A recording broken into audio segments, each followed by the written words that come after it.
نحمده ونصلي على رسوله الكريم اما بعد فاعوذ بالله من الشیطان الرجیم بسم اللہ الرحمن الرحیم یا ایها الرسل کلوا من الطیبات واعملوا صالحا۔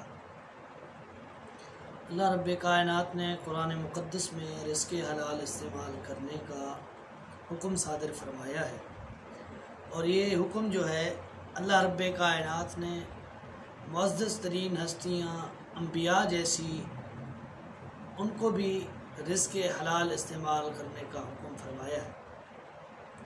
اسی طرح مومنین کو بھی اللہ رب کائنات نے رزق حلال استعمال کرنے کا، حلال روزی کھانے کا حکم فرمایا ہے، اور رزق حرام سے اجتناب کا حکم کیا ہے کہ رزق حرام سے اپنے آپ کو بچاؤ۔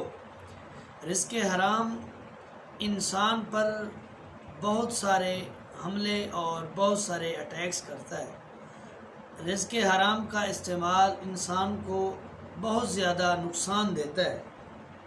رزق حرام کے نقصانات میں سے ایک نقصان یہ ہے کہ اللہ رب کائنات اس کی دعاؤں کو رد کر دیتے ہیں جو شخص رزق حرام استعمال کرتا ہے، یعنی ایسے شخص کی دعائیں اللہ رب کائنات قطعاً قبول نہیں کرتے۔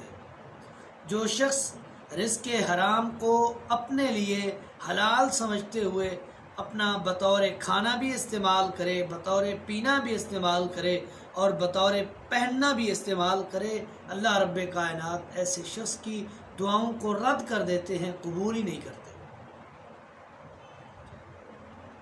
نبی علیہ الصلوۃ والسلام کا فرمان الدعاء هو العبادہ، دعا عبادت ہے، یعنی کہ ایسے شخص کی عبادت نیکیاں تباہ و برباد ہو جاتی ہے۔ ایک اور جگہ امام الانبیاء کا فرمان الدعاء سلاح المؤمن، مومن کا ہتھیار دعا ہے۔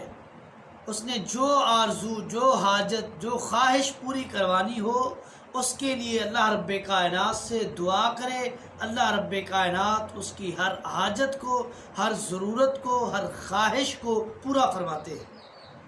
اور جو شخص رزق حرام استعمال کرنے کے بعد دعائیں کرے، التجائیں کرے، آرزویں کرے، اللہ رب کائنات نہ اس کی التجائیں سنتا ہے، نہ اس کی آرزویں سنتا ہے، نہ اس کی دعائیں قبول کرتا ہے۔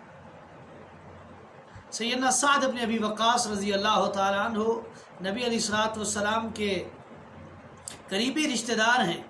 ایک دن نبی علیہ الصلوۃ والسلام کے پاس آئے اور آ کر کہنے لگے، اے اللہ کے رسول، مجھے کوئی ایسا وظیفہ یا میرے لیے کوئی ایسی دعا بتائیں مجھے کہ جس دعا کے بعد اللہ رب کائنات مجھے مستجاب الدعوات بنا دے۔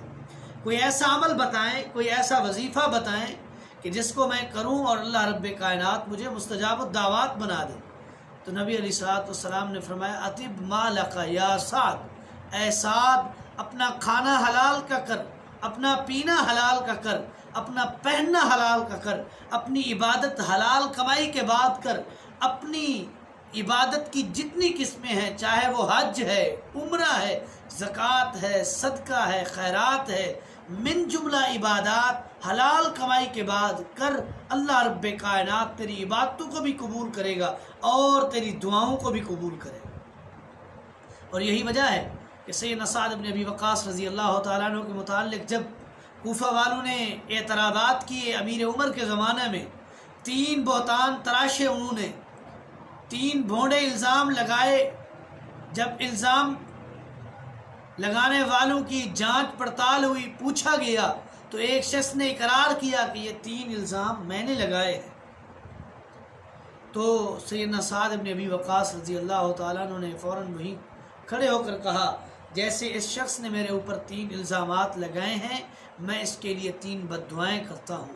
اللہم آتل عمرہ وآتل فقرہ وعرضہ بالفتن، اے اللہ اس کو لمبی عمر دے اور ایسی عمر کہ اپنی لمبی زندگی سے تنگ آ جائے۔ وآتل فقرہ، اے اللہ یہ لمبی زندگی فقیری والی دے، محتاجی والی دے، منگتے کی صورت میں مانگنے والی، بھکاری والی زندگی اس کو لمبی دے۔ وعرضہ بالفتن، اے اللہ اس کو فتنوں میں مبتلا کر دے۔ اور جس شخص نے سعد بن ابی وقاص رضی اللہ تعالیٰ عنہ کے متعلق 3 اعتراضات کیے، 3 الزام لائے، اور اس کے متعلق سعد بن ابی وقاص نے بد دعائیں کی۔ اللہ رب کائنات نے رضی اللہ تعالیٰ عنہ کی ان بد دعاؤں کو قبول کیا اور ایسے شخص کو ذلیل و خوار کر دیا۔ پھر وہ وقت بھی لوگوں نے دیکھا کہ وہ شخص کوفہ کی گلیوں میں گھومتا، چوکوں چوراہوں چورستوں پر لوگوں کی عزتوں کو تاڑتا، ان کو چھیڑتا، ان کو آنکھیں مارا کرتا تھا۔ اس کی بھویں لٹک کر آنکھیں بند کر چکی تھیں، ان بھووں کو اوپر اٹھا کر لوگوں کی عزتوں کو چھیڑا کرتا تھا، اور وہ عورتیں جوتیاں اتار کر اس شخص کے سر میں مارا کرتی تھی۔ جب وہ جوتیاں اس کے سر میں پڑتی تو کہتا تھا اصابتنی دعوت سعد، میں وہ بدبخت ہوں جسے سعد بن ابی وقاص کی بد دعا کھا گئی ہے۔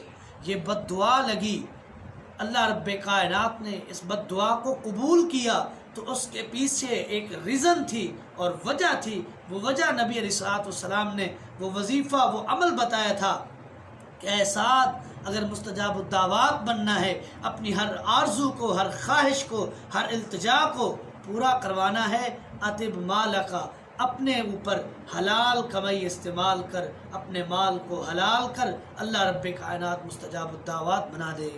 هذا ما عندي والله أعلم بالصواب وما توفيقي إلا بالله۔